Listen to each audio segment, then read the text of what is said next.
উত্তরাধিকার সূত্রে পেয়েছি এক গুচ্ছ চাবি, ছোট বড় মোটা বেঁটে নানা রকমের নানা ধরনের চাবি।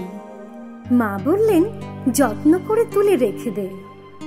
তারপর যখন বয়স বাড়ল, জীবন এবং জীবিকার সন্ধানে পথে নামতে হলো, পকেটে সম্বল শুধু সেই এক গুচ্ছ চাবি, ছোট বড় মোটা বেঁটে নানা রকমের নানা ধরনের চাবি। কিন্তু যেখানেই যাই সামনে দেখি প্রকাণ্ড এক দরজা, আর তাতে ঝুলছে প্রকাণ্ড এক তালা।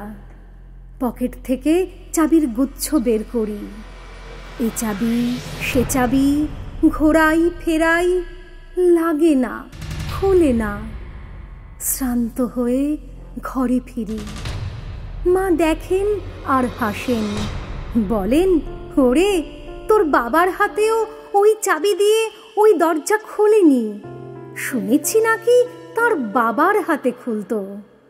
আসল কথা কি জানিস, এই সব চাবি হলো সততার, সত্যের, যুক্তির, নিষ্ঠার।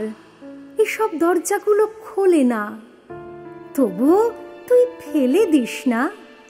তুই যখন চলে যাবি তোর সন্তানদের হাতে দিয়ে যাস এসব চাবির গুচ্ছ।